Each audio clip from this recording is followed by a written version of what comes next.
Good morning, Campbell Chapel. Welcome to our church school this morning. Our lesson title for today is The Nature of the Kingdom. The Nature of the Kingdom. Our lesson scripture is coming from Romans, the 14th chapter, verses 10 through 23. Romans 14, verses 10 through 23. Our key verse. Let us then pursue what makes for peace and for mutual upbuilding. Coming from Romans, the 14th chapter, verse 19, from the NRSV. Let us pray. God, you alone can unite your children. You make sinful hearts clean. You make broken families whole. You make divided nations return to you. Help us remember your power to unite and your will for togetherness. In Jesus' name, amen. The nature of the kingdom, coming from Romans 14, 10 through 23, beginning with verse 10. Why do you pass judgment on your brother or sister? Or you, why do you despise your brother or sister? For we will all stand before the judgment seat of God. For it is written, as I live, says the Lord, every knee shall bow to me, and every tongue shall give praise to God. So then, each of us will be accountable to God. Let us therefore no longer pass judgment on one another, but resolve instead never to put a stumbling block or a hindrance in the way of another. I know and am persuaded in the Lord Jesus that nothing is unclean in itself, but it is unclean for anyone who thinks it unclean.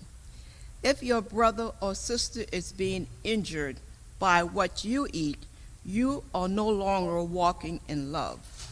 Do not let what you eat cause the ruin of one for whom Christ died. So do not let your good be spoken of as evil. For the kingdom of God is not food and drink, but righteousness and peace and joy in the Holy Spirit. The one who thus serves Christ is acceptable to God and has human approval. Let us then pursue what makes for peace and for mutual upbuilding. Do not, for the sake of food, destroy the work of God. Everything is indeed clean, but it is wrong for you to make others fall by what you eat. It is good not to eat meat or drink wine, or do anything that makes your brother or sister stumble. The faith that you have as your own conviction before God. Blessed are those who have no reason to condemn themselves because of what they approve. Verse 23. But those who have doubts are condemned if they eat, because they do not act from faith. For whatever does not proceed from faith is sin. Some of the key terms we'll be seeing in today's lessons. Number one, conscious. Conscious is an innate awareness of wrongness. Intolerance. Intolerance is unwillingness to accept views, beliefs, or behavior that are different from one's own. Polytheism. Polytheism is the belief in or worship of more than one God. The nature of the kingdom. Let us go into our introduction. Our focus scripture today is part of a letter written by the Apostle Paul to the church in Rome. Paul was a Roman citizen. Although he had strong desires to do so, he had not visited Rome at this time of the letter. However, he was aware of the different house churches where the believers gathered as Christians. Paul was also aware of emerging conflicts and division among the members. The church was comprised of Jews and Gentiles. Unity that would typically promote peace and mutual support among the membership was being seriously challenged. Since Paul could not visit Rome at this time, he wrote a letter that we know as the book of Romans. Let us go into telling the Bible story. Rome was a powerful city with great wealth and influence. Polytheism was pervasive. The variety of religious backgrounds that also included Judaism and Christianity, along with other diverse cultural and societal norms, all intersected within the church. Consequently, intolerance and disrespect for the diversity among the members was becoming a major stumbling block. In this section of his letter, Romans 14:10-23, Paul focuses on teaching members how to treat each other. Refrain from judging each other. Refrain from judging each other. And this is coming from Romans 14, verses 10-13. Like a skillful lawyer, Paul argued his case for unity. He unequivocally established the fact that God is the only qualified arbiter to make judgments about such matters as righteousness, peace, and joy with the Holy Spirit. All are justified through the blood of Jesus Christ, and God welcomes all. Since God is the Christian's master, the right to judge is exclusively his. Therefore, no Christian has the right to judge another, for all will stand before God's judgment seat. In matters of acceptable consciousness, Paul asserts that God has exclusive rights to judge. Build one another up. Build one another up. Coming from Romans 14, verses 14-23. Paul's discussion of judgments regarding dietary habits infer that the Jewish Christians were arguing vociferously that all should adopt the same dietary practices. And from last week's lesson, we remember that some of the Jews wanted to go strictly by the law, to go strictly by the law.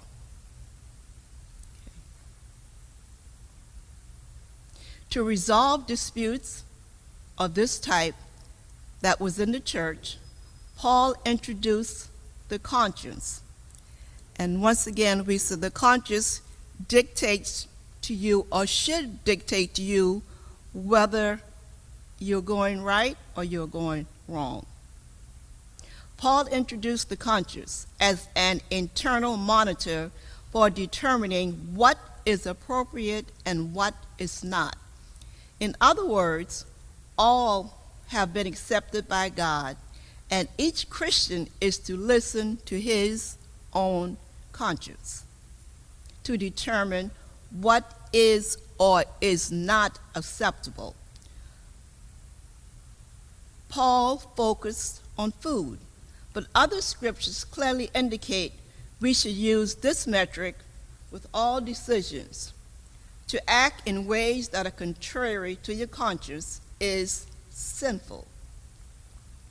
As Christians mature with the Holy Spirit's guidance, we are still commanded to refrain from doing or eating what we believe to be acceptable if doing so will cause someone else to stumble. Paul further explains the futility of focusing on mundane issues such as food.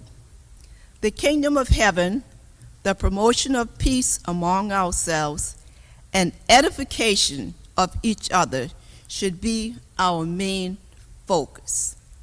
Not food, not drinks. The kingdom of heaven, the promotion of peace among ourselves, and edification of each other should be our focus. Evidence of this kind of focus is manifested in righteousness, peace, and joy in the Holy Spirit. Again, we find strong support for the commandment to love your neighbor as yourself. The nature of the kingdom. Let us see what history will teach us today. Intolerance among Christians did not begin with the church at Rome. Unfortunately, Old and New Testament scriptures cite instances of this phenomenon among believers. For example, Moses saw firsthand examples from his own family about intolerance. His brother Aaron and his sister Miriam spoke against Moses because he married a Cushite, a black woman. And that's coming out of Numbers 12, verse 1. We can surmise from the scriptures that the Roman church would have known how God punished Aaron and Miriam for their sinful behavior of intolerance. Jesus obviously believed intolerance to be a serious challenge to the unity among Christians that kingdom living requires. Jesus' parable of the gnat, Matthew 13:47-50, provides a vivid portrait of diversity among believers as well as the source. Jesus said, "For whosoever shall call upon the name of the Lord shall be saved." Romans 10:13. Yet, intolerance among believers who gave strong allegiance to Jewish laws and rites perpetuated intolerance among the body of believers. Frederick Douglass, the fiery abolitionist, orator, writer, and statesman, condemned Christian values that approved the institution of slavery. Instead, Douglass said, "I love religion, which make followers do unto others as they themselves would be done by. If you demand liberty for yourself, it says, grant liberty to your neighbors. If you claim a right to think for yourself, it says, allow your neighbors the same right." This advice, which is quite reflective of Jesus' teaching, is applicable to all relationships, including those within the church. Of course, we can easily find contemporary cases of intolerance. Just watch the news for about 1 second. However, the point with these recollections is to confirm expectations of Christians in all interpersonal interactions. As with the church at Rome, personal attitudes and preference can lead to biased judgments as everyone comes to the faith with his or her own attitudes and preferences. Membership in God's kingdom is comprised of people from diverse backgrounds, cultures, religious backgrounds, and so forth. All of these differences influence personal beliefs, behavior, values, and attitudes. Through the work of the Holy Spirit, unity is attained as our sovereign God increasingly becomes the center of attention for all. Through the work of the Holy Spirit, unity is attained as our sovereign God increasingly becomes the center of our attention. Let's go into case study. Negative attitudes and perceptions of people who are different often extends beyond the church to every aspect of human life. In her book, Haven, the Deaf, Blind Woman Who Conquered Harvard Law School, Haven Germer discusses the unique lifelong challenges she has faced as a deaf, blind person, as well the solutions that propelled her forward.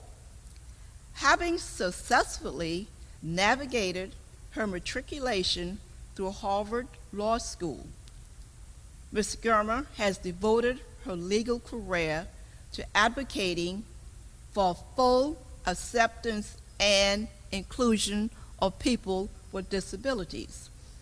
She was a special guest invited by President Obama in 2015 to the White House 25-year celebration of the Americans with Disabilities Act. A year earlier, 2014, Germer successfully sued and won a case against Scribd, an online publishing platform and book subscription service. Scribd argued that online services should not be subject to the ADA, which is Americans with Disability Act. Scribd argued that online services should not be subject to the ADA. The courts ruled in Germer's favor. Germer is the daughter of parents from two different African countries, Ethiopia and Eritrea. Neither her parents nor she would accept myth or stereotypes that relegated people as victims or less capable of contributing to society in meaningful ways. Germer continues to use her law degree for advocacy purposes. According to Germer, one of the biggest challenges is people's attitude. One of the biggest challenge is people's attitudes. People would say to my parents, Germer said, "Oh, poor thing, she'll never go to school. She'll never get a job." And that was really hard for my parents to hear. It's hard for me to hear. Kids with disabilities want to hear that they will be successful, but society often tells us from very young that we won't do anything.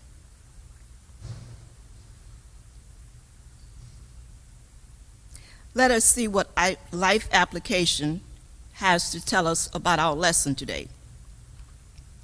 Self-awareness compels us to accept the fact that we all have biases and prejudice of some kind. From birth, we are subjected to certain structures of culture. Those structures inform attitudes that influence our belief systems and potentially our actions toward other people. Individual backgrounds, cultures, ethnicity, religion, and so forth contribute to beliefs, values, and attitudes. Language, its phrases, words, and gestures can also impact the way people view things. Obviously, the controversy in the Roman Church centered around traditions and preference as opposed to the teaching of Jesus Christ. Likewise, as we encounter controversies of this nature, it is imperative that we pray for discerning spirits. Likewise, as we encounter controversies of this nature, it is imperative that we pray for discerning spirits. Jesus did not describe a one-size-fits-all kingdom. In admonishments against judging, Paul asked, "Why do you judge your brother?" Or, "Why do you also look down on your brother?" For we will all stand before the judgment seat of God. Romans 14:10. I thought about it this morning, and I believe that God was pleased with what happened here at Campbell yesterday with our Community Fun Day. Everyone was included. No one was excluded. Build up. Don't trip up. Build up. Don't trip up. In today's passage, Paul is teaching the church in Rome to be concerned with building up our brothers and sisters in Christ and laying aside some of our enjoyment and preference in order to not cause others to stumble in their walk with God. We should love one another and welcome those who are still developing in their faith. Paul tells us never to put a stumbling block in the way of another Christian. It is a good thing not to do anything that makes another Christian stumble. We are all still growing in our faith. We are still becoming more and more like Jesus. So we must be patient and loving towards our brothers and sisters in Christ. We should not trip up others. Let us serve Jesus by building up others. Let us pray. Lord, we thank you for this lesson. It is clear that serving you requires openness to developing transformed minds. Please bless us to adhere to Jesus' teachings and the Holy Spirit's guidance. We also ask you to please forgive our sins and bless us to glorify you in all that we do, think, and say. In the name of Jesus we pray. We thank you, Lord. Amen. Be blessed.